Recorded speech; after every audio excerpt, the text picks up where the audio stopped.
Fala pessoal, estamos aqui mais uma vez nos estúdios da X-Level para gravar hoje o nosso terceiro episódio, né? Eu e minha digníssima noiva Daniela Textor. Fala galera, eu sou a Dani, muito bem-vindos ao terceiro episódio do Inova Medcast, o seu podcast de saúde, espiritualidade, bem-estar, performance. E hoje a gente tem um convidado muito especial que vai se apresentar aqui pra gente. Mas antes a gente só vai agradecer aos nossos patrocinadores, que sem eles nada disso seria possível. Então agradecemos todo mundo aí que está investindo nessa nossa ideia, né? Que está comprando esse projeto junto com a gente, dando início aí a Thaís Anum, que é minha irmã, uma excelente dentista e também trabalhando aí na área de harmonização facial, né? Então todo mundo que precisar aí dar um retoquezinho um pequeno retoque, né, amor? Procura ela aí nas redes sociais que ela faz um excelente trabalho e é super prestativa ali, tirar dúvidas, qualquer coisa, só procurar ela. Também temos o meu grande amigo, o Dr. Gustavo Barbosa, né, que esses dias até deu uma ajudadinha no meu ombro ali, que estava meio comprometido, que é o médico Dr. Osso Duro, que tem um programa aí de ombro sem dor. Também temos a Gisele Semijoias. A nossa Gisele tá com peças lindas para o final de ano, então sigam nas redes sociais, certo? A Aerotech, a melhor empresa de aviação agrícola do sudoeste goiano. Então, mesmo aí, diante da safra, o pessoal parou para nos ajudar, para nos apoiar. Muito obrigada, Aerotech. E, por fim, a nossa querida Nistrend, a Isabela, também com peças lindas para vocês começarem aí o ano com roupas de academia. A gente vai deixar o Instagram de todos eles e muito obrigada. Lembrando que quem quiser também fazer parte aí do Inova Med, só chamar a gente em inbox, que a gente troca uma ideia, direciona para o nosso centro de marketing, para a gente poder fazer um acordo aí e tá aí junto conosco na nossa marca, né? E agradecer também em especial a X-Level, que é a dona desse estúdio maravilhoso, que se não fosse vocês, não seria possível a gente botar essa ideia em prática. Muito obrigado a todos vocês. E aí, amor, você quer apresentar o tema hoje? Não, vamos deixar nosso convidado se apresentar. Olha só, então, olá para todos vocês que estão nos assistindo, nos ouvindo, né? Agradecer ao João, a Daniela pelo convite, em estar aqui batendo esse papo com vocês. Eu adoro poder conversar sobre medicina, espiritualidade, tudo isso que vocês me convidaram para estar aqui nesse formato, né, de podcast, né, que eu ainda digo que eu sou um tosco tecnológico, ainda não estou aprendendo, né? É o primeiro que você participa? Não, é o segundo, mas assim, eu também, assim, tô aprendendo a ouvir, né, aquela questão de ouvir, você tá às vezes no trânsito, é bem bacana, eu gosto muito, tô na academia, tá lá malhando, tá escutando um podcast, isso é bem legal. É um show de bola. Então, só para reforçar, você é médico formado na PUC, né? Sim. Fez a residência geral em cirurgia, geral também na PUC. Na verdade, não é na PUC, né? É na Santa Casa. Iniciou a cirurgia plástica no percurso na Santa Casa. No percurso mudou um pouquinho, você vai contar pra gente a história. E o mais legal que eu acho, foi professor de cursinho, ainda sou. Faz parte da docência na PUC Goiás também, confere? Sim, professor concursado. Inclusive, você foi professor da minha irmã. Não, fui professor da Thaísa, né? Foi professor da Thaísa. Eu lembro dela. Meu, você não foi por pouco tempo de diferença de idade. E é instrutor da TLS e da CLS, né? Isso. E agora o papai da Júlia, né? Papai da Júlia. Gente, um beijo já pra Julinha que tá lá. 19 semanas completando hoje. Aniversário de semana. Tô babando. Demais. Aproveitando bastante essa Aproveitar aqui a situação. Eu tô aqui tentando encomendar sabe? Mas a minha companheira aqui ainda tá um pouquinho relutante, né, amor? Acho que já tá na hora da gente partir pra esse próximo passo, né? Olha só, gente, ao vivo. Deu muito mata. Caiu no cara certo, porque se deixar eu vou incentivar isso aí. Por favor, então. Cuida de criança no R3, gente. Tudo dá certo. Tudo dá certo. A minha amiga Patrícia, né, Freire, não sei se vocês conhecem ela, casada com o Djalma, são dois médicos fantásticos. Teve gêmeos, tá fazendo lá residência de nefrologia no HC. Ou seja, tudo se ajeita. Inclusive, a gente quer trazer essas pessoas pessoas para contar a história de superação. Quem sabe eu me animo. Então já pode encomendar essa próxima pra pessoa participar. Eu brinco sempre e falo, pô, minha avó teve 6. Claro que era outra realidade, mas criou 6 e tudo venceram na vida, né? Um só na residência, acho que cabe. Mas enfim, mudando de assunto, agora queria que você... Você que introduziu, João. Acho que em casa vai ter DR. Mas enfim, deixa pra mais tarde. Aproveitando, agora eu queria que você contasse pra nós essa trajetória. Como é que foi esse início seu, da parte de professor de cursinho? O que te fez querer fazer medicina? Conta pra gente aí agora da sua história de vida. Bom, aliás, né, eu já vou fazer esse parêntese aqui que eu vi no folder, né, apresentando o que nós estaríamos aqui hoje, falando assim, um exemplo de vida, né, eu achei forte, né, porque na verdade eu acho que toda vida é um exemplo, ou a se seguir ou a não se seguir, né, eu lembro que eu costumo falar que todo professor, por exemplo, ele tem alguma coisa a oferecer, nem que seja um exemplo do que você não quer ser. Né? Por mais duro que possa parecer isso, mas é verdade. Então eu soube aproveitar sempre todos os meus professores, né? Não tem nada a falar de nenhum. Isso estava inclusive no meu discurso de formatura. Mas na verdade, desde os 14 anos que eu quero ser médico, né? Eu queria ser médico, e hoje eu sou, graças a Deus. Mas eu acabei desvirtuando o meu caminho por questões pessoais, familiares, questão de grana, né? Quando eu era adolescente, no cursinho, a gente prestava o vestibular da Ezefego. Vocês conhecem a Ezefego? Conhece a Ezefego alguém aqui? Na minha época, não. A Ezefego é a Escola Superior de Educação Física e Fisioterapia do Estado de Goiás, que foi incorporada no ano que eu entrei na UEG. Então, hoje é o UEG. E era um curso de fisioterapia muito famoso, ainda é, né? O curso da UEG. Era o único que nós tínhamos em Goiás até então. Então, a prova era a mesma da Federal.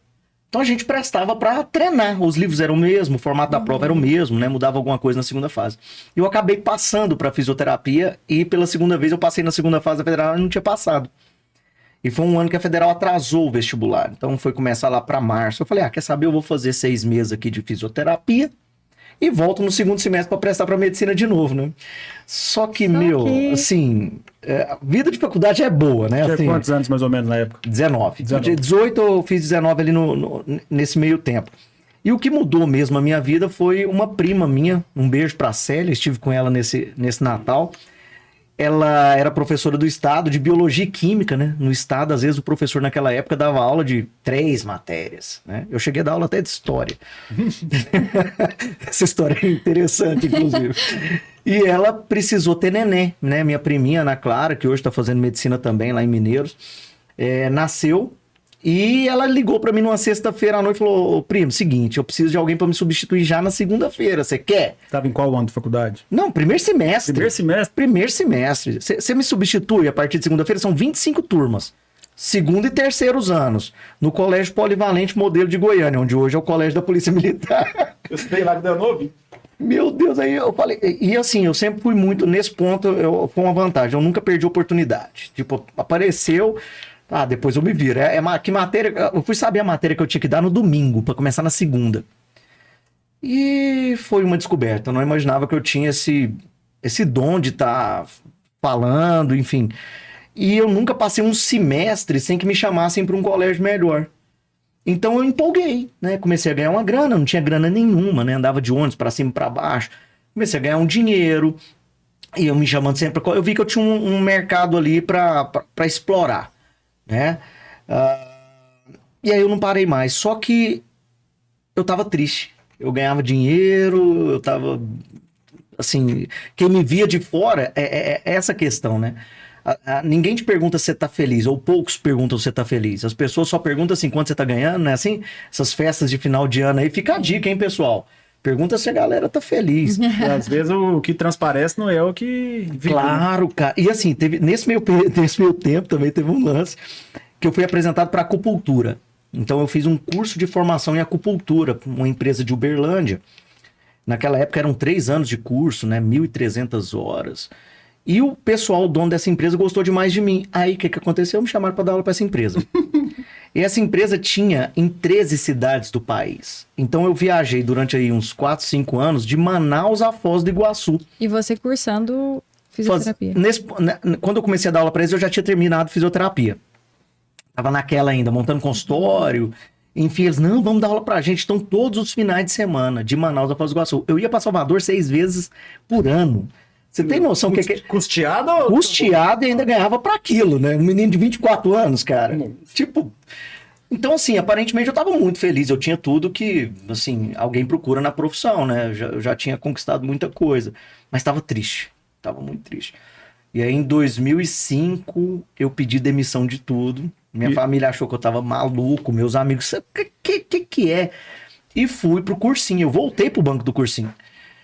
Então foi um período assim, hoje eu penso, talvez eu falo, cara, eu teria feito diferente. Eu teria estudado caladinho, continuado ganhando grana, mas estudado caladinho até passar. Né? Eu teria feito diferente. Mas hoje eu penso que isso mudou muito a minha vida também. Por quê? Eu fiquei do lado dos alunos. Então eu tinha 26 anos de idade, há 7 anos de professor, e convivi com os adolescentes. Então eu costumo falar que ninguém sabe melhor do que eu o que é sentar num banco de cursinho. Porque eu sentei na minha fase de adolescente, e sentei numa fase adulta, experiente, observando. Porque eu fiz questão de ficar com eles. Eu não ia para a sala dos professores ficar com meus amigos na época do cursinho. Eu fiz questão de virar aluno de novo mesmo ali. E foi uma experiência que mudou muita coisa. Porque eu assisti, imagina eu assistindo aula de química, física, matemática, história, geografia, tudo de novo. Então hoje eu consigo incorporar, seja numa aula de pós-graduação, seja numa aula de cursinho, seja no ACLS, eu consigo incorporar física, matemática, porque eu preciso passar para o meu aluno. Né? Então, assim, hoje eu posso dizer que eu tenho, a gente sabe pelo menos o basicão ali de cada uma dessas coisas. Então mudou muito, acabei passando na PUC, sinto um orgulho imenso da faculdade que eu fiz, foi uma faculdade fantástica, estava no começo, né? Eu sou da turma 5, então a gente estava ali construindo o curso, né? Desbravando aquilo ali. Então é mais ou menos isso aí. Foi buscando a felicidade mesmo. Mas aí você continuava dando aula quando cursava? Eu tinha que pagar a faculdade, né? Que eu ia... Então eu dei aula todos os períodos. Eu pegava o horário, né? Porque dividia em subturmas. Aí tinha subturma que eu conseguia dar lá 30 aulas, eu conseguia pagar a faculdade. Tinha subturma que eu não conseguiria. E nisso, a turma 5, inclusive, agradeço demais, porque foram muito bacana comigo, meus amigos, sabe? Eles falavam assim, não, deixa o Otaviano escolher a subturma dele e a gente sorteia o resto. Todo mundo concorda? Poxa, que é isso, né? A gente sabe o tanto de treta que tem em turma, né? Assim, e comigo eu não tive problema em período algum, pelo contrário, eles sempre me ajudaram muito. Então eu consegui ir pagando a faculdade ali. E engraçado, todo mundo fala assim, como é que você dava conta, não sei o quê, papapá. E pra mim não era tão difícil. Porque eu acho que quando você tá feliz, eu acho que a coisa se torna mais fácil. Se tá sofrendo demais, alguma coisa tá errada. Aí nesse momento você considera assim, achei meu propósito, que é a medicina que eu quero pra minha vida. É ali mesmo. Encontrou a felicidade, de certa forma. Eu queria desde os 14, né? E a gente vê o tanto de pessoas frustradas, né? Que a gente encontra pelo caminho aí. Mas hoje, muitos colegas meus da docência de cursinho agora resolveram trilhar esse caminho, inclusive. Essa semana eu tive até conversando com um colega que me ligou e falou, tá vendo, posso conversar com você que eu tô angustiado. Fiz o primeiro ano na Federal, agora professor de cursinho também. E passou pra medicina. E angustiado, porque ele ia conversar com as pessoas e as pessoas falavam pra ele, você não vai dar conta, porque é muito difícil, um curso difícil. Eu falei, como não dá conta? Eu dei conta, o Duda deu conta, é um outro colega professor que terminou o curso agora na PUC também. Então, assim, é aquilo que a gente tava falando, vou ter filho, não vou ter filho. É porque a gente cresceu, padronizar demais com as coisas. Exatamente. Primeiro você faz isso, depois você faz aquilo, depois aquilo outro, e eu quebrei tudo isso. Entendeu? Então, Tem regra, né? Tudo vem conforme a experiência que a gente tem naquela situação, né? Com certeza. E hoje você faria tudo de novo. Ah, não, esse papo aí é o seguinte.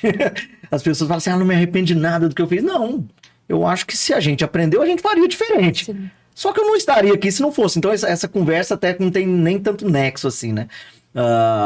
Faria diferente? Se eu tivesse feito diferente, não seria eu aqui agora. Agora, se eu pudesse fazer diferente, eu faria.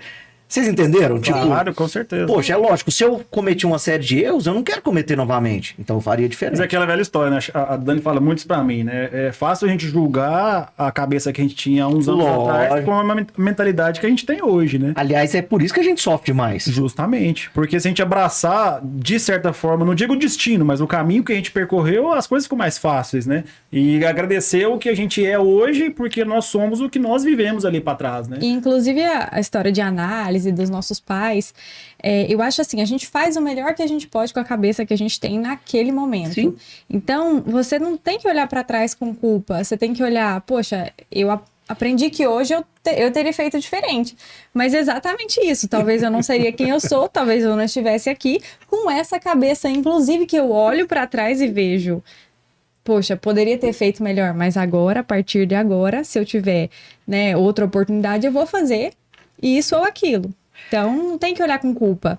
E também, outra coisa que você falou, nada que é muito difícil, que você tem que lutar muito, talvez sofrimento, você tenha que na repensar, verdade. né? Porque talvez não seja aquilo pra você. Eu confio muito nisso. Na doutrina, na minha crença, né, naquilo que a gente acredita, eu vejo assim, a dor, ela acaba sendo necessária, mas o sofrimento é opcional. Então, na verdade, não é se você tá lutando muito, mas é se você tá sofrendo muito com a luta. Entendeu? Eu acho que a gente tem que aprender a curtir o caminho. Uma vez eu falei isso para um ex-aluno meu que fez residência ali junto comigo, que foi meu R+, e ele falou, poxa, cara, eu nunca tinha parado para pensar nisso, né? Então, assim, a gente tem que aprender a curtir o caminho. Então, assim, eu vou sofrer porque eu tô fazendo residência, eu não posso ter um filho, né? Se eu fosse pensar nisso, eu tô aí com 41 anos, né? Eu já tô mais velho que vocês. Então, assim, vou deixar para quando? Inclusive, agora você vai ser pai e tá tentando uma residência, né? Conta para nós como é que tá sendo isso, o que te levou a por isso que o pessoal fala que eu sou doido, né? Na verdade, igual a gente tava conversando com vocês, eu gosto de muita coisa dentro da medicina, né? Assim, eu sou apaixonado em medicina. Tanto que lá na PUC eu sou orientador da Liga de Clínica Médica e de Cirurgia do Trauma. Então, assim, eu costumo dizer que para ser um bom cirurgião você tem que ser um bom clínico, né? O que a gente tava conversando aqui, né, João? E eu estudo psicanálise e me submeto à análise desde 2005, 16 anos. Né? Estudei muita coisa nesse sentido. Eu tenho a questão da doutrina espírita que eu me dedico bastante nas minhas palestras. Trabalho com dependente químico e aí nas minhas palestras, sempre que terminava, tinha alguém me perguntando: doutor, você é psiquiatra? Onde você atende? Aí eu comecei a falar assim, mãe, né? E eu sempre gostei muito de psiquiatria, de ler, de conhecer e tal. Aí comecei a fazer uma pós. Eu faço pós de psiquiatria lá no CEM e gostei e falei, quer saber? Eu vou prestar residência. Eu acho residência uma coisa muito bacana. Sabe, assim, é duro, é pesado às vezes, mas o contato com o paciente é diferente, né? A questão do fazer ciência, tá ali discutindo com seus pares, as suas referências. Aí eu resolvi prestar, tô guardando o resultado aí. Que Mas bacana. aproveitando, a gente estava falando da época de faculdade. A maioria do pessoal que nos acompanha, pelo menos ainda nas redes sociais, são acadêmicos de medicina, né? E aí, igual você brincou, né? Não é uma lição de vida como não é, né? Poxa, pelo amor de Deus, né? Não digo pela idade, porque você entrou novo. Não dá pra falar que a gente conhece. Tem uma história de um colega nosso lá que entrou na faculdade com mais de 50 anos e formou. Sim, assim, eu lembro dele lá em Rio Verde. O doutor Jeová. Abração, Jeová. Eu era médico do PSF, ele foi fazer um estágio lá comigo, né? Bacana. E dedicadíssimo, diga-se de passagem. Fantástico. Acho que tá fazendo pediatria. Não sei. Abraço pro senhor, Jeová. É um exemplo para todos nós. É isso aí. E aí eu queria, tipo assim, que você pudesse passar uma mensagem, porque eu ainda tenho muito contato com os internos em Rio Verde, eu vejo o quanto eles reclamam da vida, às vezes, de barriga cheia, né? Pô, clichê falar isso aí, mas eles têm muitas queixas, porque é difícil demais, porque eu não tô aguentando, depressão. Claro que tem doença e tem o mimimi, vamos colocar assim, né? E conta pra gente, o que você falaria pra essa pessoa, você que tá em contato com elas, e você fala assim, olha a minha história, olha as dificuldades que eu enfrentei. Essa questão do mimimi, né? A gente tem discutido bastante, inclusive hoje, né? Assim, não tem como a gente saber a dor do outro, né? Só ele sabe a vida que tem. Então, assim, eu não tenho como julgar aí se é mimimi, se não é. Mas uma coisa é interessante, nós somos viciados em queixar. Total, né? Nós todos. E queixa é um vício. E, como todo vício, a gente tem que combater. Então, realmente, a primeira coisa é você analisar. Eu costumo falar, por exemplo, para os meus alunos de cursinho. Eu quero tomar pó de Guaraná, eu quero tomar Ritalina, porque eles acham... Na verdade, eu chamo isso... Eu vou escrever algum dia sobre isso, ninguém rouba a minha ideia, não. Síndrome do super-homem, sabe? Se você entrar na internet, síndrome do super-homem é outra coisa. Mas pra mim, síndrome do super-homem é a gente sempre esperar que alguém vai nos salvar. Não é? O nosso paciente entrega a vida dele pra gente, mas muitas vezes não faz a parte dele. O aluno, ele quer que o professor acerte tudo, que o professor vai resolver, ou que a Ritalina vai resolver, ou que o pó de Guaraná vai resolver, mas às vezes ele não tá fazendo a parte dele. Então a primeira parte é o seguinte, eles reclamam muito, mas me dá muito sono. A primeira pergunta é, você realmente tá estudando muito, tá trabalhando muito pra estar cansado? Não. Então esse sono é fuga. Já começa por aí, né? Então, assim, o aluno interno, ele tem muita dúvida do que fazer. Isso é normal, a gente tem que encarar como normal. Agora, o mais normal ainda é você encarar que, se errar na sua escolha, volta e comece de novo. Tá aí nós dois exemplos. Por que não? Não é, João? Então, assim, as pessoas se cobram muito, aquilo que a gente ia falando. O mais difícil é se perdoar. Não é perdoar, às vezes, o outro. É a gente se perdoar dos nossos erros. Se é que a gente pode chamar de erro. Poxa, foi um erro eu estar na plástica. Poxa, eu conheço muita gente que é frustrado por não ter entrado na plástica e vive inventando desculpa. Se eu fosse cirurgião plástico não daria certo. Mas porque não passou na prova. Entendeu? Não esteve lá. Eu posso dizer que eu vivenciei, eu refleti e resolvi que aquilo não era o meu caminho. Simples assim. Não é que é ruim, não é que é bom. Pra mim não funcionou. Pra mim, Otaviano Neto. Mas é uma especialidade fantástica, maravilhosa. Eu adorava a questão técnica, né? A questão de visão, de realmente você saber aqui eu vou mexer, aqui eu não vou mexer, saber falar um não para o paciente, saber orientar direitinho o paciente. Isso envolve até psiquiatria, por que não? E tem Mas, muita assim, questão só pra- da autossabotagem também, porque a pessoa, para começar, ela não acredita em si, né? Ela estuda, ela tá ali, ela às vezes não dá o máximo e por saber que ela não tá dando o máximo, ela já não vai até o fim, porque é plástica, eu não vou conseguir, talvez não é pra Nem mim. tenta, Nem né? tenta. Então, aí já começa a autossabotagem, né? Então, assim, não tá dando o máximo de si. Talvez não. Com certeza. E inclusive, as pessoas também esperam muito que os outros vão sonhar os mesmos sonhos que a gente. Aluno é muito assim. E é difícil, porque ninguém entende, às vezes, o que você quer. Às vezes você mesmo não sabe passar para os seus pais, para os seus parceiros aí, namorados, enfim. Aí você fala, a pessoa não me entende, não me apoia, mas às vezes é você que não sabe passar também. Você tá entendendo? É muito difícil isso. O sonho ele é muito solitário. O seu desejo é muito solitário. E às vezes também a gente não sabe o que a gente quer. Essa é a verdade. Pronto. Né? Tenta. Porque você muda de opinião. E isso é maturidade. Porque às vezes uma coisa que você queria lá atrás, hoje você olha e já não quer mais. Com certeza. Então, assim, reescreva a sua história. Exatamente. Volta lá.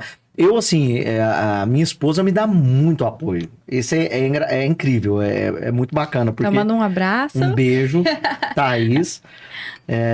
Minha esposa me dá muito apoio, assim, nossa, quer fazer residência? Vamos fazer residência e nós vamos dar conta, é assim mesmo, tá? Então isso faz um diferencial. Eu que sei também, viu?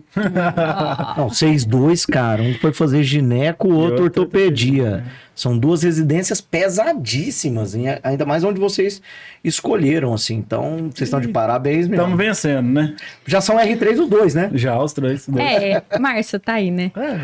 Mas só pro pessoal que tá ouvindo aí pra entender, né? A gente falou da cirurgia plástica, mas você concluiu a faculdade, aí você entrou na cirurgia geral. Sim. Aí depois da cirurgia geral, você fez a prova, passou na cirurgia plástica, e aí cursou quanto tempo? 4 meses. 4 meses e aí desistiu. Aí depois disso... Plantões, eu trabalhei em UTI 5 anos, né? A gente trabalhou em quase tudo, né, João? Fizemos SAMU, fizemos PS, UPA. Só não fiz parte. Como é que chama?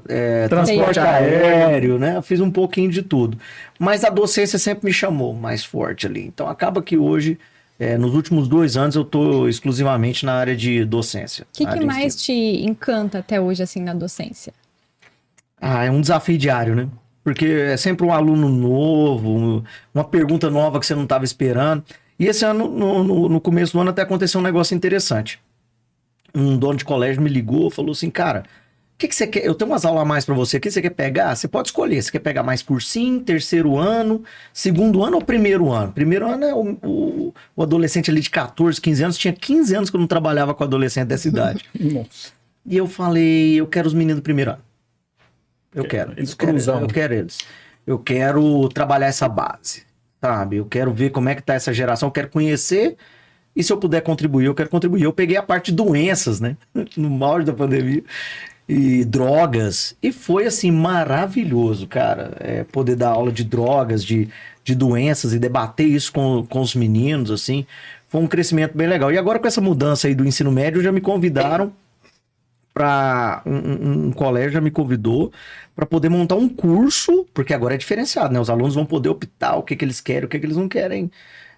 Tem uma porcentagem das matérias que eles escolhem, né? No ensino médio. No ensino Não tô médio. sabendo disso, não. Ó, tá vendo? Olha aí. Como Ó. é que é isso? Na verdade. Alô, papais e mamães de plantão. E a alteração começa agora no primeiro ano. Então não... Seria mais ou menos o que os Estados Unidos já faz. Algumas matérias, o básico seria ali português e matemática, né? Com a Depois carga vai para horária. áreas exatas, humanas. Aí ele vai escolher para que área que ele vai, né? Nossa, que bacana. E tem que ter coisas aplicadas para a vida. Então a gente está aí com um projeto de montar um curso para esse colégio chamado Wellness, né? Bem-estar. Então ali eu devo montar ali um curso de primeiros socorros, entendeu? De levar mesmo o boneco para fazer massagem cardíaca. Porque nos Estados Unidos tem estudo mostrando que 20% das paradas cardíacas são presenciadas por crianças. Então lá eles aprendem, né? Pelo menos o número que ligar ou até fazer massagem. E eu acho que isso falta no nosso país, né? Eu costumo brincar que eles aprendem como é que as briófitas transam. Lembra das briófitas? Lembro por nome, Todo viu? mundo lembra? Doutor Milton. Como é que os musgos reproduzem, né? Nada contra. Pô, vamos aprender, legal, tá. Mas e aí? O que fazer quando a pessoa tem um engasgo, uma parada cardiorrespiratória? Como é que a gente trabalha isso? Então, minha intenção é montar esse curso. Você diria que a medicina, então, é um caminho para o seu propósito, talvez que seja lecionar, seja dar aula. Não, lecionar eu nunca vou abandonar, né? Isso aí é certeza. Sua paixão seria dar aula. Agora eu quero ter meu consultório de psiquiatria, eu quero escrever Que legal. questões sobre psiquiatria, que eu já tenho muita coisa na minha cabeça, falta colocar em prática, sabe? Esses 2 últimos anos foram muito conturbados, mas agora eu já tô conseguindo projetar isso aí. Eu sei que vai dar certo, mas se caso não passar esse ano que vem, presta de novo. Prestar de novo, não, isso aí Olha já que tá... legal. Demais. Olha que legal. Porque, na verdade, eu resolvi prestar o quê? 1 mês e meio antes da prova, 2 meses antes da prova. E eu encontrei o Matheus Rabar, não sei se você conhece ele, né? Aham. É um cara fantástico também, que me ajudou lá com o projeto dele também, né? Do Meta R1, de poder estar estudando. E eu fui estudar o método dele, aí nós fizemos uma troca, né? Eu acabei estudando o método dele e estudei para a prova. Só que foi muito intenso, foi 1 mês e meio ali que eu peguei para estudar. E trabalhando o mesmo tanto. Então, assim, mas valeu demais. Valeu. já tá bem, com Inclusive, certeza.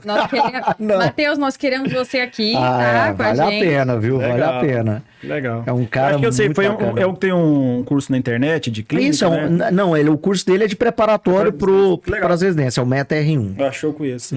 Não sei se eu podia fazer merchan. Pode, claro, que isso. Aqui até. Legal. Água Nativa, nos patrocine, por favor. Mas não é legal essa geração nossa, Demais, cara. como vocês, eu vejo assim, eu não tenho muito na ver esse empreendedorismo que vocês têm aí, quem sabe um dia eu desenvolva.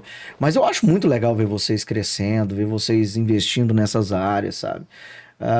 Nem tudo na medicina é só viver de plantão ali, e as pessoas acham que é isso.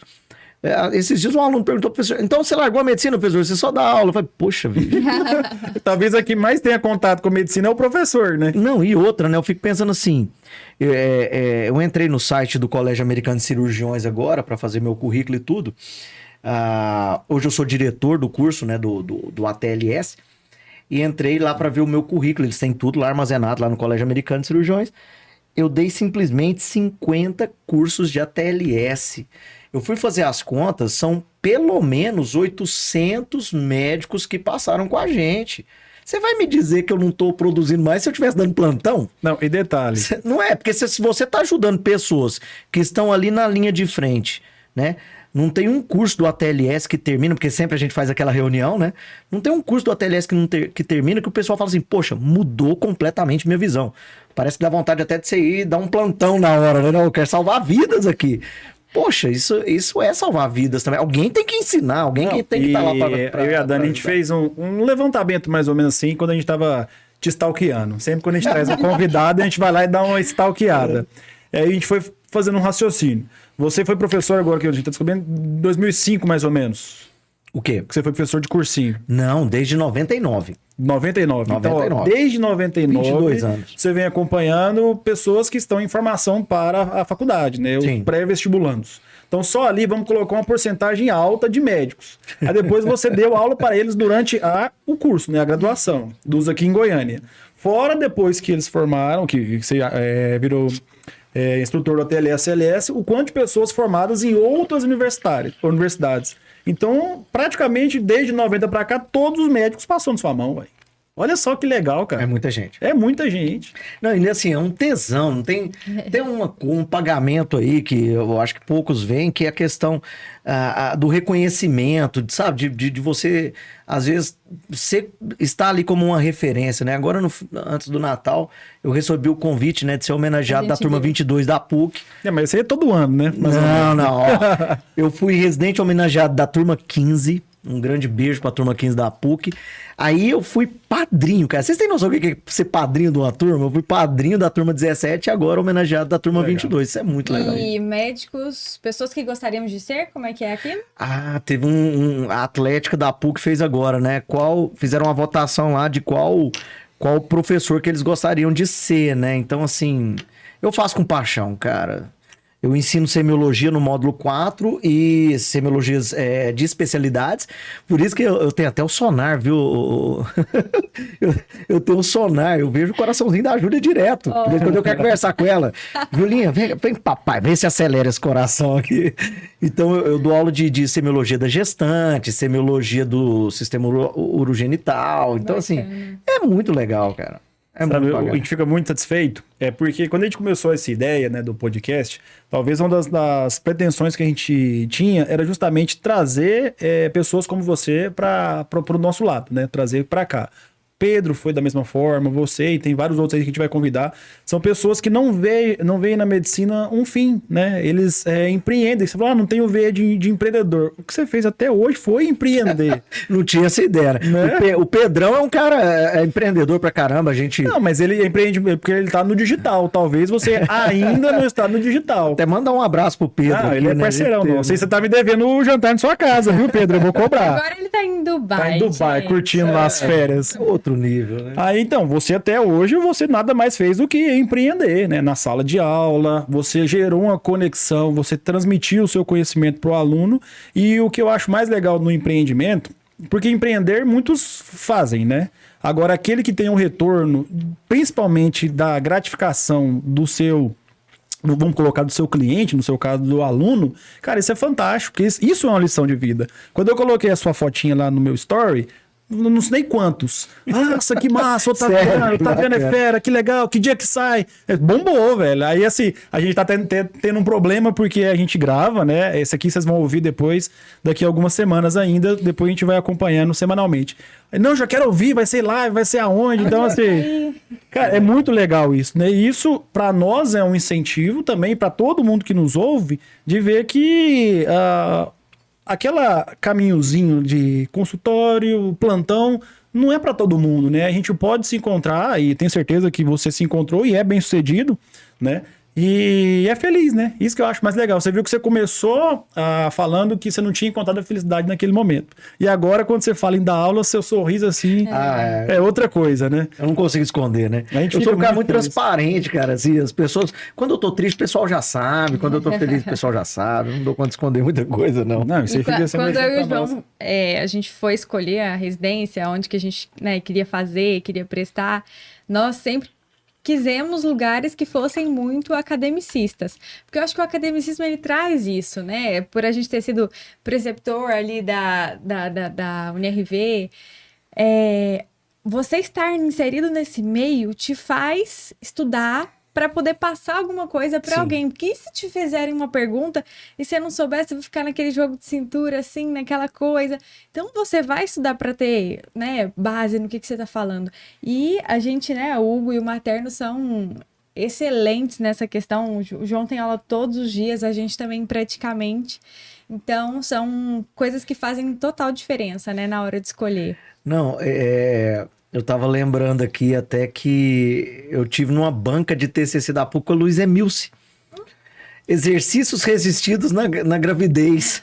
Você viu, eu participei de banca, cara. Até de ginecologia. Até ginecologia. Não é legal isso? Tipo, até fica a dica aí para os alunos de vocês que estão... Os alunos da faculdade estão ouvindo, né? Melhor forma de aprender é estudar pensando que você vai explicar aquilo para alguém. Com certeza. Boa. Tem aquela, Porque senão as dúvidas não surgem. aquela pirâmide de retenção, né? Quando a gente assiste uma aula, quando a gente assiste, lê o conteúdo, e o topo da pirâmide é quando você assiste, lê sobre o conteúdo e apresenta ele ao próximo, né? E também Então o grau de existe retenção é o maior. Existe a técnica, acho que é Fryman, que é você, todo conteúdo que você for estudar, você apresentar para o espelho ou para alguma coisa como se você estivesse falando para uma pessoa completamente leiga. Que se você for capaz de transmitir aquilo, você entendeu tudo. Aliás, o maior desafio que eu tive nessa parte foi até ser instrutor do ATLS. Eu cheguei para fazer o curso na USP. São poucas as escolas que oferecem o curso de instrutor. Você é convidado a ser instrutor, aí você tem que fazer esse curso. Eu fui para a USP. Cheguei lá, cruzão de tudo, gente. São só 7, 8, 9 vagas, alguma coisa assim. E o pessoal se apresentando, porque eu sou cirurgião oncológico, eu sou cirurgião do trauma, eu sou cirurgião plástico, eu ainda era PSF de Rio Verde. Né? Eu não tava na residência ainda de cirurgia. E tudo bem, né? Aí teve uma parte lá que a gente tinha que preparar. Vocês lembram, quem fez o ATLS? Tem as aulas teóricas, né? Que duram ali em torno de 20, 30 minutos, dependendo da aula. A gente tinha que montar uma daquelas aulas em 5 minutos. A aula tinha que ter começo, meio e fim. Então você tinha que pegar um pedaço daquela aula que tivesse coerência, né? E que tivesse começo, meio e fim em 5 minutos. Não poderia nem ultrapassar e nem ficar muito tempo aquém. Tinha que ter 3 interações com a plateia. Tinha todas essas regras lá. E você não poderia mexer em nenhum slide. Você tem que pegar os slides do Colégio Americano de Cirurgiões, organizá-los da maneira melhor e fazer lá. E aí, quando eu cheguei, eu pensei, deve apresentar aqui pros colegas. Não, eles chamaram os preceptores tudo da USP lá, os caras que escrevem o livro, que estão ali, traduzem o livro, enfim. E te filmam dando aula. Aí você dá aula, eles observam o jeito que você se veste, os seus tiques, que às vezes você nem vê que tem, né? Tem gente que tá dando uma aula, né? Eu sou muito, né? E o jeito que você se mexe, o jeito que você fala, eles analisam tudo. E depois que você termina, a gente assiste o vídeo juntos, criticando, cada um fazendo uma crítica. Então foi um momento de crescimento assim, todo mundo, você já dá aula há muito tempo, não sei o quê. Sempre a gente tá aprendendo. Tem um conceito esses dias eu li, achei muito legal. Eu sou apaixonado em assistir o TED, sabe? As palestras do TED. E aí tem um livro que fala sobre as maiores palestras, né? E eu tava lendo esse livro, ele falou que o segredo de uma boa palestra, e a gente transfere isso para praticamente tudo, né? Porque quando a gente vai fazer uma venda, a gente tá palestrando. Sim. Quando a gente tá atendendo um paciente, a gente tá palestrando. Então sempre na nossa vida é uma palestra, né? São 3 quesitos, né? 3 P's, né? Paixão, prática e presença. Então, a primeira coisa, você tá apaixonado naquilo que você faz. Se você não transmite emoção daquilo que você fala, cara, ninguém vai comprar, ninguém vai aceitar a informação que tá recebendo. E depois a prática, né? Então, prática. E por consequência, a gente adquire a presença, né? Que justamente seria aquela sensação ali de autoridade naquilo que você tá ministrando, né? Então, pra você ali foi tirar de letra, né? Praticamente. Você adora o que você faz, já tinha muita prática e a presença foi só consequência, né? Mas não foi fácil, não. Falando agora foi, né? Falando agora que já passou, mas foi um desafio interessante. Acho que a gente que te conhece já tem um tempinho, eu acho que 2 coisas que a gente vê que saltam aos seus olhos, né? Que você gosta muito de falar é sobre licionar, e a outra também é um pouco sobre espiritualidade, né? E aí, aonde que entra essa parte de espiritualidade em você, como médico? Você já viu muitos embates religiosos, por exemplo, aquela velha história, ciência versus religião. O que você pode falar pra gente através dos seus ensinamentos? Você encontrou mais a presença de Deus ali na medicina? O que eu acho que você tem muito para falar isso pra gente, Nossa, né? Total, assim. Aliás, é uma busca incessante da minha parte. Porque eu fui criado dentro do catolicismo, que eu adoro, assim, a beleza do catolicismo e tudo. A minha mãe ministra da Eucaristia. Eu fui o melhor aluno de primeira comunhão, melhor aluno de crisma, lá na São Paulo Apóstolo. Eu amo aquela igreja, enfim, mas tinha algumas respostas que me incomodavam, que eu ainda não tinha encontrado. Eu acho que toda religião é boa, todas, sem exceção, se elas te modificam para o bem. Aliás, nós estamos passando por um momento aí, né, eu costumo dizer que se o seu discurso não é compatível com as suas atitudes, alguma coisa está errada, né? E eu busquei muito isso. E nessa busca, um amigo que eu tive, um grande amigo que eu tive, me apresentou a doutrina espírita. E realmente modificou a minha vida completamente. Ali eu consegui algumas respostas que eu procurava, né? E a última coisa que eu pensei em fazer foi palestrar. Justamente porque eu me cobro muito, como a gente vinha conversando, a questão da coerência entre atitudes o discurso e a atitude. Eu falava, gente, como é que eu vou fazer uma palestra aqui se eu não me vejo como exemplo disso, né? Se eu não... Até que eu aprendi, tem um livro que eu gosto muito, chama Caminho, Verdade e Vida, que o caminho vem primeiro. E é caminhando que a gente vai aprendendo. Então, na verdade, eu comecei a encarar todo mundo como companheiros de jornada, companheiros de caminhada. Você tá entendendo? Então, eu costumo dizer que o que eu falo lá, eu sou o primeiro a ouvir. Eu tenho que ouvir aquilo. Tinha uma história, se eu não me engano, do Haroldo Dutra Dias, um palestrante que eu gosto muito, ele falava assim, Também gente, adoro. meu maior medo é a hora que eu desencarnar, chegar lá do outro lado, vir um anjão com as asas grandes me receber e falar assim pra mim, ô Haroldo, eu tô aqui com essas asas grandes aqui porque eu escutei todas as suas palestras, né? Ou seja, ele mesmo que deu as palestras não chegou a tal ponto, né? Eu escutei e exercitei, né? E busquei colocar em prática. É isso que a gente precisa, colocar em prática. Então, esse embate entre religião e ciência, eu vejo incoerência, na verdade. Porque, na verdade, eu só enxergo convergência. Existe um conceito que eu gosto muito. Antigamente não existiam clínicas, existiam, o que se falava eram laboratórios, até porque não existiam médicos, eram cientistas. E laboratório vem do grego, né? O labor, que é o trabalho, e o oratório, que seria o lugar onde a gente reza. Então existe literalmente essa convergência entre ciência e a religião, a fé, o acreditar. Então, o cientista, ele estudava, né, ele experimentava com a finalidade de cura nos seus pacientes, ou enfim, mas justamente acreditando que ele poderia se aproximar. Então, assim, um grande embate que a gente vê hoje é justamente a separação, como que esses caminhos se tornaram tão diferentes, né?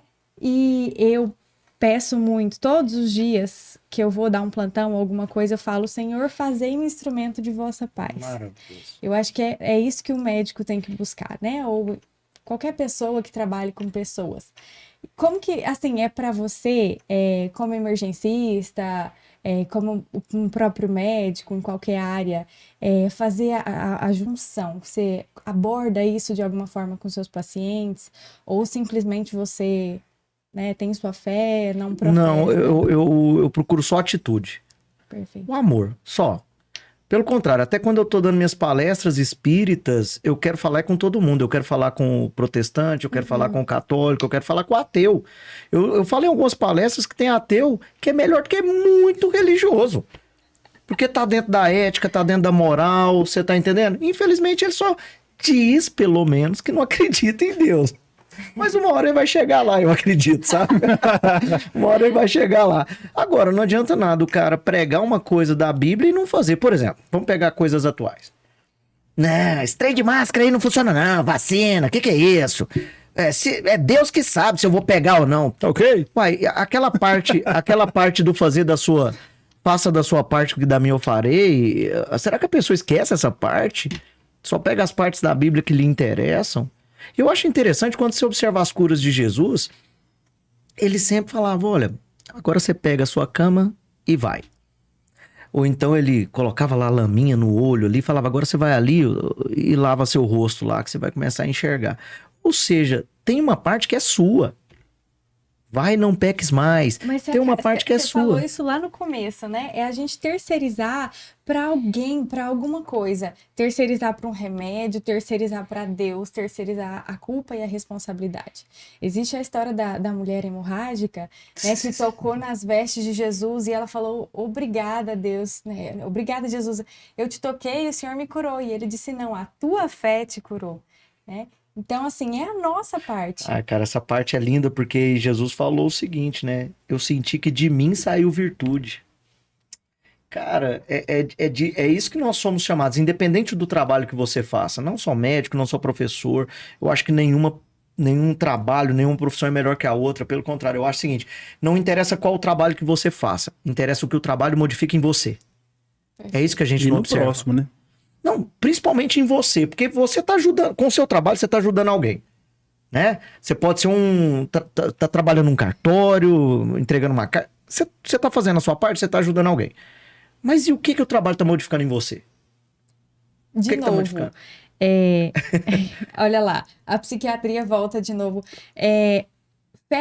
Felicidade, né? Vem do grego félix, que significa trabalho, na verdade, fruto.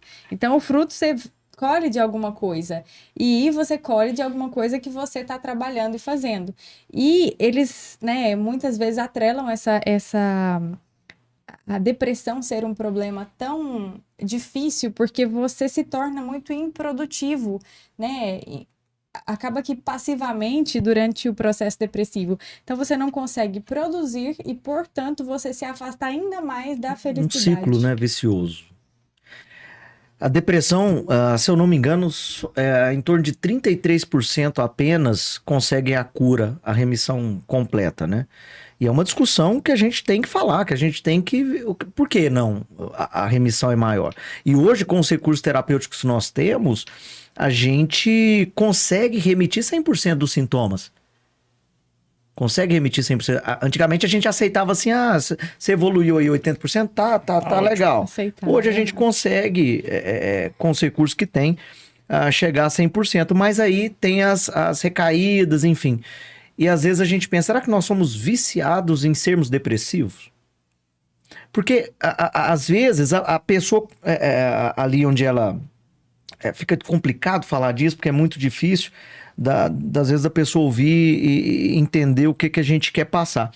Mas se ela não tá fazendo a sua parte, como é que é essa questão da cura? Só o remédio? E é engraçado que muitos começam a ter uma melhora e param de tomar a medicação. Isso acontece demais. Por quê? Vem aquela conversa assim, isso é um crime, gente. Ela é depressiva porque ela não tem Deus no coração. Então se ela toma remédio, ela é fraca. Não é? Você tá tomando remédio porque você é fraco. O que é isso? É frescura. É só caçar uma enxada pra você, né? Assim, só mais ali. Não, gente. É uma doença, e é uma doença que necessita de uma vigilância diária. Por isso que eu comparei com o vício, né? Porque é como se fosse um outro vício. Se eu não me vigiar diariamente, eu vou cair de novo no uso daquela droga, por exemplo. Né? Então, eu que já passei por uma depressão, eu sei que eu tenho que me vigiar constantemente. Hoje eu não tomo medicamento, mas eu sei que eu tenho que me vigiar. Prática de exercícios físicos. E o que eu tô sintonizando no dia a dia? Porque se você sintoniza apenas conteúdos pesados, conteúdos que, sabe, com temas polêmicos, você entra numa rede social, aquelas tretas, né, vamos falar assim, mas como é que você quer ficar bem? Perfeito. Então nós somos aquilo que respiramos, aquilo que sintonizamos. E que consumimos. Então você tá lá almoçando e coloca no jornal. Desculpa, gente, eu adoro a imprensa, eu acho maravilhoso, mas poxa, você tá almoçando e liga num jornal onde tá falando de estupro, de assassinato, de tudo mais, fica complicado.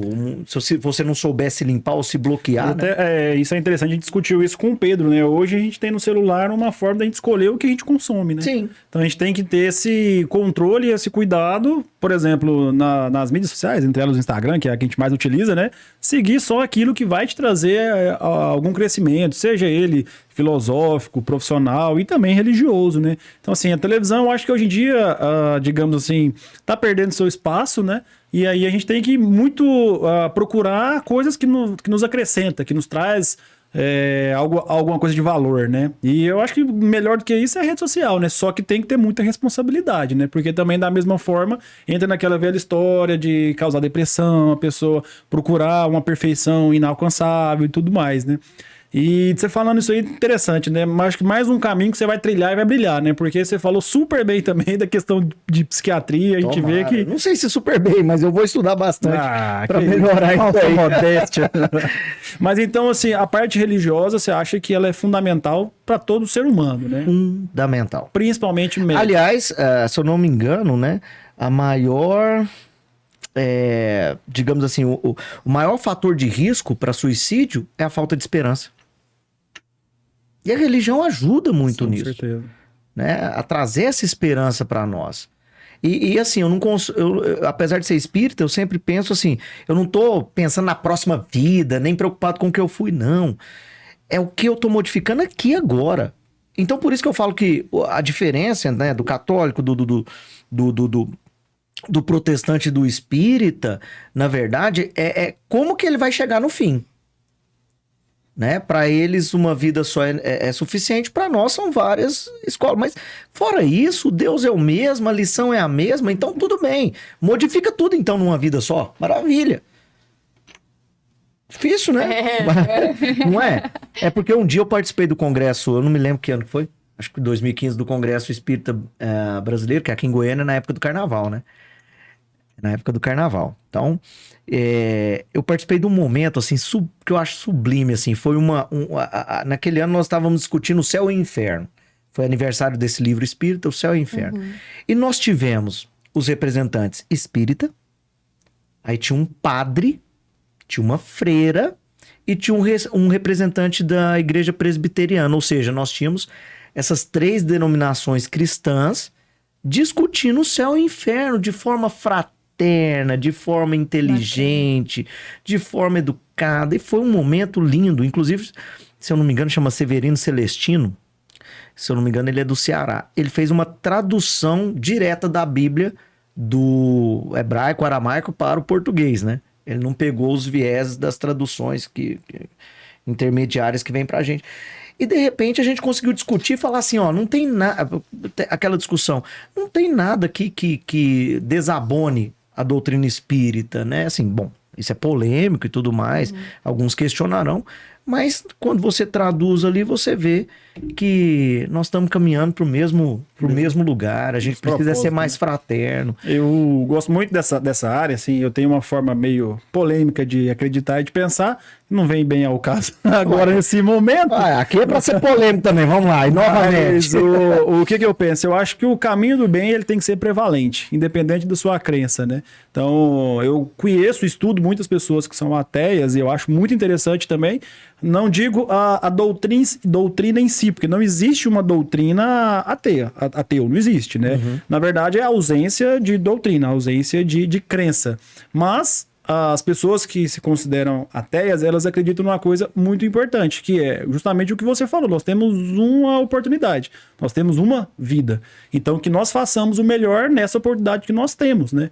E eu conheço muitas pessoas que são religiosas, que às vezes estão muito mais no caminho do pecado do que muitas vezes pessoas que são ateias e que não estão. Não, e aí é que tá, o ser humano ele consegue fazer de Deus o que ele quiser. Com certeza, inclusive uma arma, né? Tem uma cena esdrúxula, não sei há quantos anos isso, não sei se vocês vão se lembrar, provavelmente vão, filmaram os políticos lá distribuindo dinheiro da propina entre eles, e eles colocaram, foi quando ficou famoso o tal do dinheiro na cueca, dinheiro na meia, né? E terminou a distribuição, eles se uniram e oraram a Deus agradecendo aquele dinheiro. Cara, isso é surreal. É surreal. Então, a pessoa ela consegue justificar, né, os mecanismos de defesa do ego ali, freudianos, consegue fazer o que quiser para te deixar tranquilo. Você tá entendendo? Então é o seguinte, para mim só tem duas, é Jesus Cristo ali. Ele resumiu tudo em 2 coisas, amar a Deus sobre todas as coisas e ao próximo como a si mesmo. Então aqui tem 2 problemas. Primeiro, quando fala amar o próximo como a si mesmo, já é complicado porque normalmente você não se ama. É difícil se amar de verdade. Porque se você se ama, você cuida do seu corpo, cuida da sua mente, cuida do seu espírito. Você não tem libação alcoólica, você não tem o excesso de alimentação, né? Então, eu faço isso como autocrítica, inclusive, pra mim. A gente tem que se policiar muito isso. Tá. Se você ama o próximo, você consegue viver em sociedade. Aí não precisa daqueles 10 mandamentos mosaicos, né? Porque se você ama o próximo, você não vai roubar, você não vai matar, você não vai trair. né? Que, aliás, eu fico acompanhando no Twitter a treta dos adolescentes lá, falando de traição. Eu falei, pô, galera, pra mim vocês tinham evoluído um pouco mais do que a nossa geração.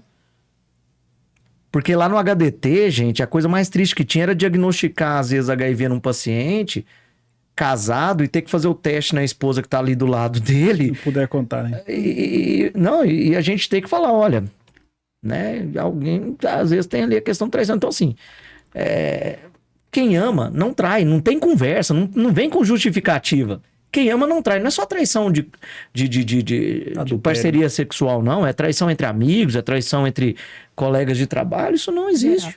Então é amar o próximo. Resumir. Jesus foi maravilhoso. Ele resumiu tudo em duas coisas. Eu acho um conceito muito legal. Talvez um livro melhor de coaching e de performance e desenvolvimento pessoal é a Bíblia, né? Acaba que eu nunca a li, assim, por completo, a não ser algumas passagens, e eu sou apaixonado nessa parte, né? Mas eu tenho um propósito, eu quero ler ela ainda. Vou pegar pra ler, estudar, e eu ainda vou aprender, porque... Começa pela simplificada. vai ter que ser. Eu vou sugerir um livro aqui que eu acho maravilhoso. Por favor. Eu já vou anotar, já. Acho que não precisa ser só pra espírita, não, viu, gente? Chama Jesus no Lar. Então são 50 ou 52 passagens contando Jesus palestrando com seus discípulos. E as lições vêm dali. Então, quando você olha os discípulos de Jesus, você vê que eles não eram nada diferente da gente. Nada. Cheios de dúvida, fraquezas. Negaram Jesus, correram na hora do bicho pegando, né? E, então, assim, eles eram perfeitamente imperfeitos como nós somos. E nessas conversas ali, nesses textos, cada texto é relativamente curto, é gostoso de ler, vocês vão adorar, chama Jesus no Lar. Então a gente nota isso, então a gente começa a descansar um pouco mais. Poxa, se eles eram tão imperfeitos e estavam ali, conheceram Jesus, porque tem uma mania de falar assim, se Jesus descesse aqui e me falasse o que eu tenho que fazer, ia ser muito melhor, muito mais fácil. Será? E outra que você coisa, ia né? fazer? E tem aquele conceito, assim, me corrija se eu estiver errado, o pecado, ele é perdoável, né? O que não é o caminho percorrido do pecado, né? Aquele momento quando você se mantém no pecado, aí que eu acho que é o problema. Isso é uma lição pra tudo na vida, né? Porque errar, todo mundo vai errar, né? Agora, persistir no caminho do erro, Sim, eu acho que é o que tá errado. E eu acho que a gente tem que... Os nossos pecados um dia nos encontrarão. Então a gente vai ter que...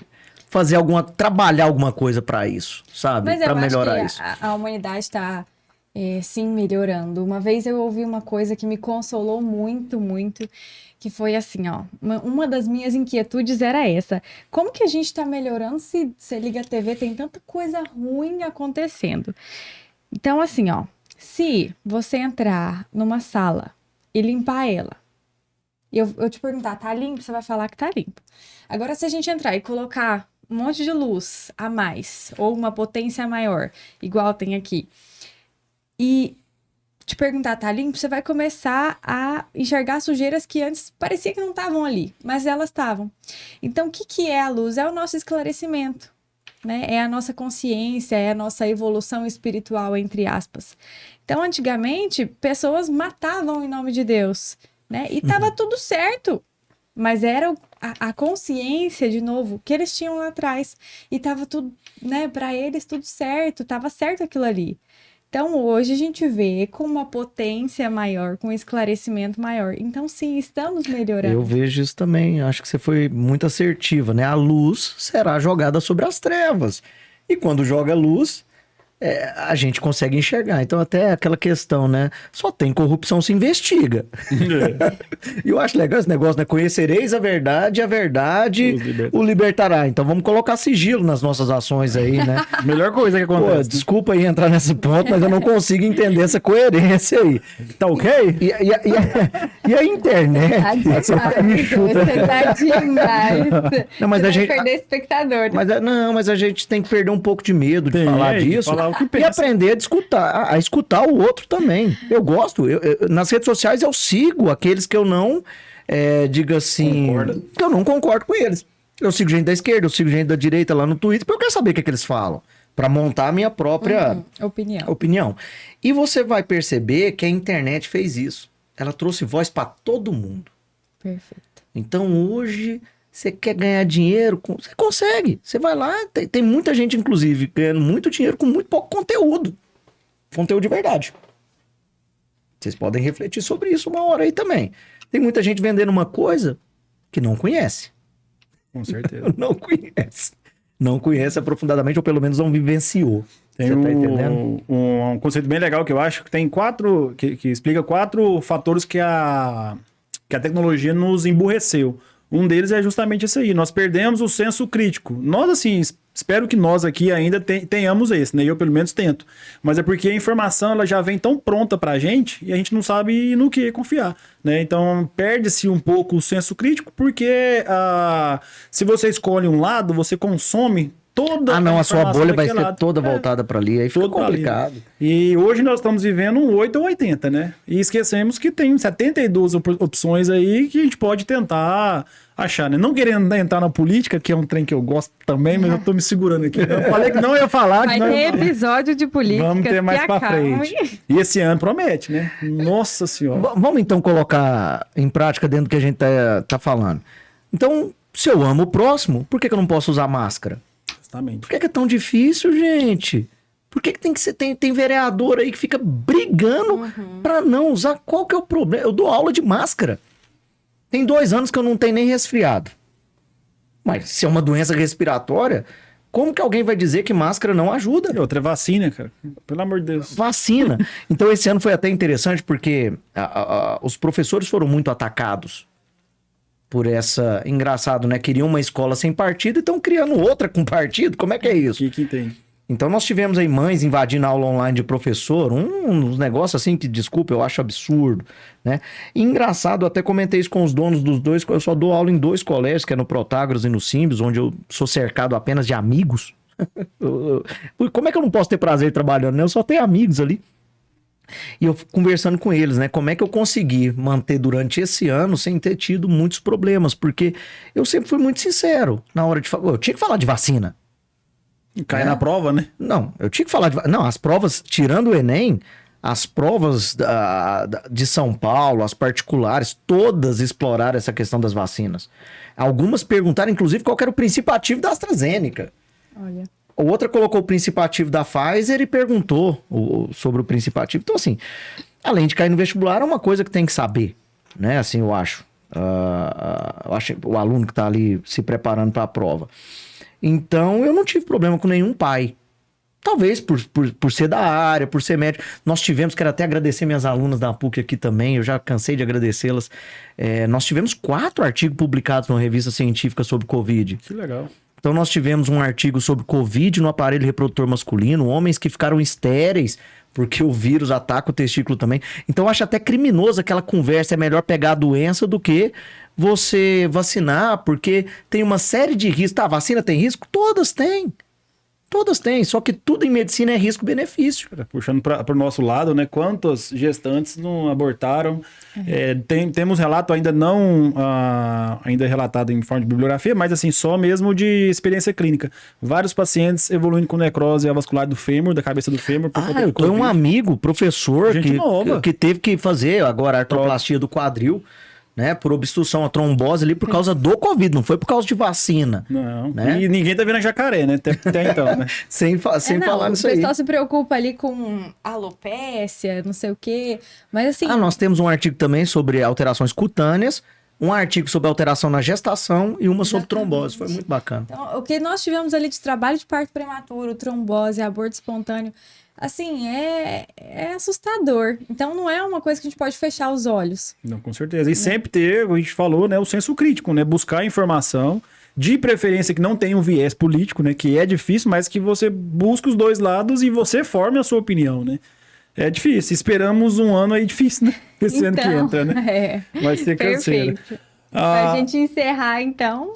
Passou rápido esse negócio. A gente tá chegando aí no tempo limite. Não, eu só queria perguntar, e os meros conhecidos? Nossa, eu cheguei a arrepiar aqui agora, cara. Eu tô esperando o convite pra nós fazer um som. Cara, tem uma música nossa... Peraí, explica aí pro pessoal que são os meros conhecidos. Olha, gente, pra quem não sabe, eu invisto muito em paixões, né? E uma das minhas paixões é música. Outra eu levei meus sobrinhos pra casa, um tem 9, a outra tem 7 aninhos. E eu tenho meus instrumentos todos espalhados pela minha casa, decorando minha casa, eles ficaram loucos. Falei, não, vou ensinar vocês a tocar guitarra, então. E pus os dois, comecei a ensinar, falei, mas primeiro vamos escutar boas músicas, né? Eu fui lá, Beatles, né?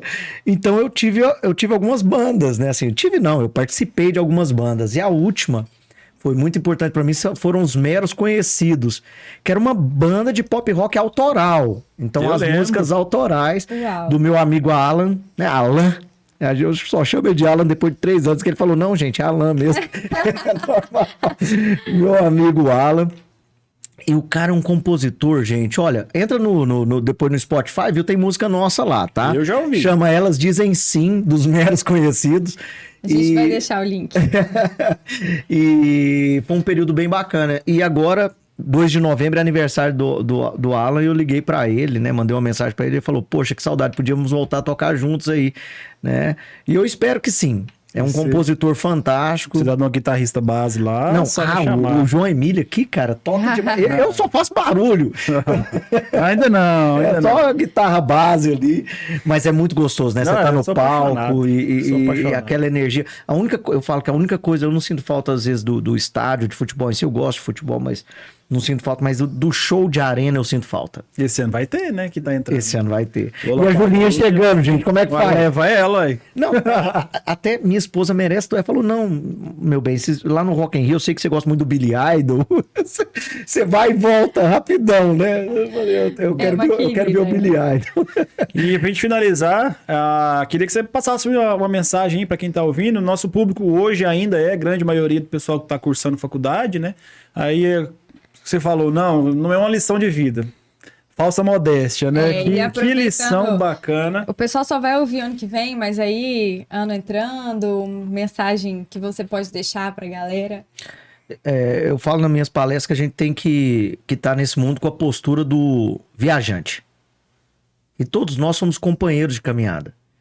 Então, sempre que eu tô ensinando algum aluno de medicina, eu fico pensando assim, e se minha mãe cair na mão dele? Se a minha esposa, se a minha filha, se eu cair na mão dele? Então, nesse meio, eu sempre acho que nós estamos plantando. Então, a docência me dá isso, sabe? Então, eu desejo para todos vocês aí que vão escutar esse podcast, aliás, já parabenizando vocês mais uma vez por esse bate-papo que foi muito gostoso. E Nova Med vai marcar a sua história aí na medicina, nos podcasts, se Deus quiser. Eu quero deixar a mensagem simplesmente de esperança, já que nós falamos disso, coragem e esperança. O João falou aí que provavelmente enfrentaremos um ano difícil, né? Mas quem sabe a gente consegue levar ele com um pouco mais de leveza, Tomara. né? Quem sabe a gente consegue levar com um pouco mais de leveza. E quem sabe, né, a gente consiga, com o exemplo, porque o problema é que a gente fica esperando que os políticos vão salvar a gente, mais uma vez, aquele negócio da história do super-homem, né? Mas não, a gente fica apontando o dedo para eles, chamando eles de corrupto, mas não vemos a corrupção que nós fazemos no dia a dia. Então, primeiro, vamos combater a corrupção, vamos combater a falta de ética que nós temos em nós, e não adianta, aí todo mundo tem alguma coisa aí que precisa melhorar, para depois a gente poder, quem sabe, construir um país realmente melhor, tá? Show de bola. Te agradece muito o convite, eu sei que não é fácil, né? Correria aí, esposa grávida. E a gente aqui, igual você falou, a gente tem justamente esse intuito, né? De trazer cada vez mais pessoas que têm lição de vida. Porque eu acho que foi um aprendizado enorme pra mim e pra Show Dani. de né? bola. Certeza que hoje à noite ela vai repensar a questão da gravidez, quem sabe. Cada episódio eu vou bater forte. Tá assim todo episódio? Esse foi o primeiro que eu encontrei a deixa, né? Tá muito Ó, engraçado sugiro abrir um bom vinho, né? Quem sabe? Deu já à noite, né, amor? Mas, ó, muito obrigado. Esperamos contar com você novamente várias vezes, porque eu acho que você é justamente o exemplo que nós queremos seguir, né? Você, o Pedro e tantos outros convidados aí que a gente quer justamente uma inovação na medicina, né? Muito obrigado mesmo, cara. Já Foi dando show de spoiler bola. aqui, Valeu a demais. Inova Med não é só um podcast, a gente está com uma série de planos e projetos aí de ser uma plataforma digital de educação. Opa! Pretendemos, falou do lado que eu escuto. já temos muitas ideias, muitos planos aqui fervilhando e a gente com certeza conta com você porque, de novo, você é uma das pessoas que nós gostaríamos de ser, que a gente se espelha Meu Deus. e realmente Bondade. só gratidão. Obrigada. Valeu, pessoal. Nos acompanha aí Grande nas beijo pra todo mundo. redes Obrigado. sociais. Valeu, tchau, tchau.